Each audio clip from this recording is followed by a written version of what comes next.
देखिए आज के अपने क्लास में हम लोग अवतल दर्पण से संबंधित कुछ बातों को करेंगे, जिसमें अवतल दर्पण के सामने वस्तु को कहां पर रखा जाता है, तो उसके प्रतिबिंब की स्थिति कैसी होती है, स्थिति कहाँ होती है, प्रकृति उसका कैसा होता है, आकृति कैसा होता है। मतलब अगर वस्तु रखा गया है तो उसका प्रतिबिंब वास्तविक होगा कि आभासी होगा, वस्तु से बड़ा होगा, छोटा होगा, बराबर होगा, बहुत छोटा होगा, क्या होगा, ये जानेंगे। और तीसरी की स्थिति, जब हम वस्तु को कहां पर रख रहे हैं तो उसका प्रतिबिंब कहां बनेगा, ये हम लोग देखेंगे इस वीडियो में। तो इसमें हम लोग सिर्फ और सिर्फ अवतल दर्पण के बारे में हम लोग बात करेंगे। अब अवतल दर्पण है तो अवतल दर्पण को पहचान के लिए है उसका परावर्तक सतह फंसा हुआ रहेगा और उसका कलई किया हुआ भाग वो उठा हुआ रहेगा, और जस्ट इसका अपोजिट हो जाता है तो वो उत्तल दर्पण बन जाता है। अब इसकी स्थिति हम लोग पूर्व के क्लास में पढ़ चुके हैं ना? Yes sir.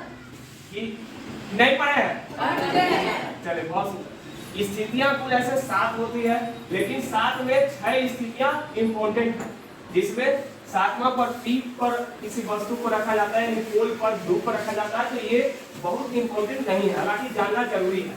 तो हम लोग 7वीं स्थिति के बारे में हम लोग 1 बाय 1 अपने क्लासरूम के अपने ही बच्चे से हम लोग देखते हैं और इस बात को सीखेंगे, ठीक है? तो सबसे पहले कौन आना चाहेंगे? 1 2 3 4 5 6 7 लोग आना चाहते हैं। चलिए, 7 स्थिति में 7 लोग आना भी चाहते हैं। तो चलिए, सबसे पहले संजना आइए, और आपको बताना है कि वस्तु को सबसे पहले हम यहाँ अनंत पर रख रहे हैं, ठीक है? तो इसकी प्रतिबिंब कैसी होगी, इसकी आकृति कैसी होगी, प्रकृति कैसी, स्थिति, यही बताएं। जब किसी वस्तु को अनंत पे रखा जाएगा तो उसका प्रतिबिंब एक तो बनेगा जो कि बहुत छोटा होगा और वास्तविक होगा, और वो वास्तविक होगा उसका प्रतिबिंब सबसे छोटा होगा। चलिए, क्या ये सही है? सही, उल्टा नहीं बोल गया। अच्छा, चलो ठीक है। इन्होंने बोलना शायद भूल गया होगा कि ये वास्तविक बनता है और वस्तु से उल्टा बनता है, ये होता है, ठीक है? बैठिए, बहुत सुंदर, इनके लिए क्लैपिंग होना चाहिए।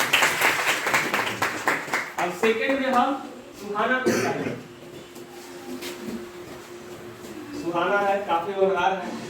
चलिए, आपसे है कि वस्तु को यहाँ रखा जा रहा है, यानी कहाँ वस्तु को रखा जा रहा है, उसकी प्रतिबिंब की पूरी स्टेटस क्या है वो आप बताइए। जब वस्तु को अनंत और वक्ता केंद्र के बीच रखा जाता है तो उसका प्रतिबिंब वक्ता केंद्र और फोकस के बीच बनता है, जो कि वस्तु की अपेक्षा छोटा होता है तथा वास्तविक एवं मोटा होता है।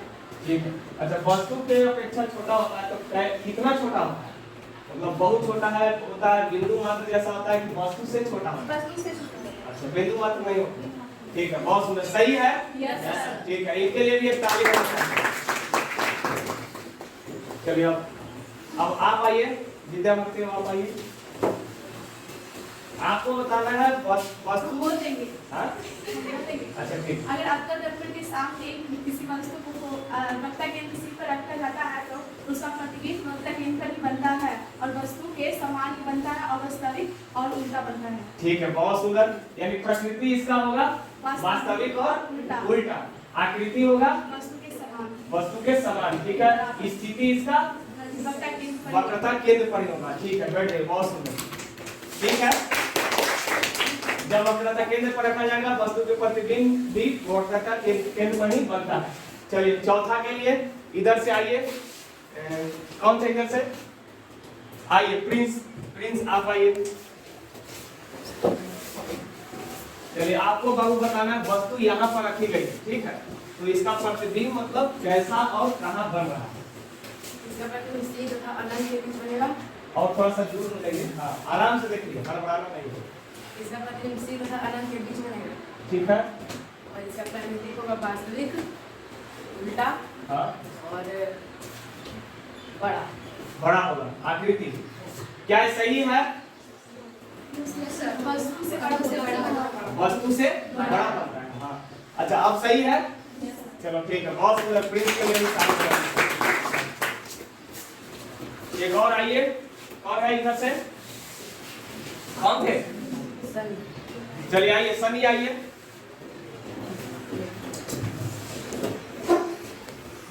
सनी, आपको बताना है सनी बाबू की इस बार वस्तु को एक पर रखा गया, ठीक है, वस्तु को एक पर रखा गया है तो उसकी प्रतिबिंब का पूरी स्टेटस क्या होगा?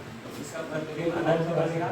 हाँ ये मतलब इसका प्रतिबिंब अनंत बनेगा। ठीक है, आकृति मतलब वास्तविक और उल्टा होगा।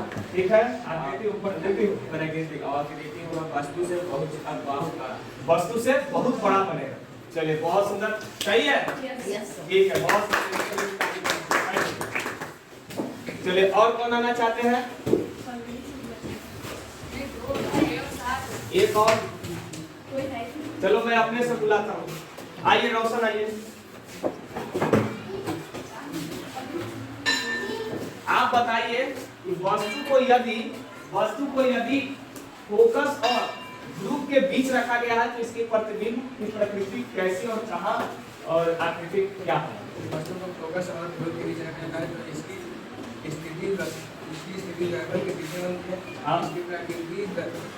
इसकी आकृति दर्पण से बड़ा होती है और हाँ। आकृति आभासी का सीधा होता है। सीधा होता है, मतलब इन्होंने दर्पण से बड़ा बोल दिया, हालांकि वस्तु से बड़ा होना चाहिए।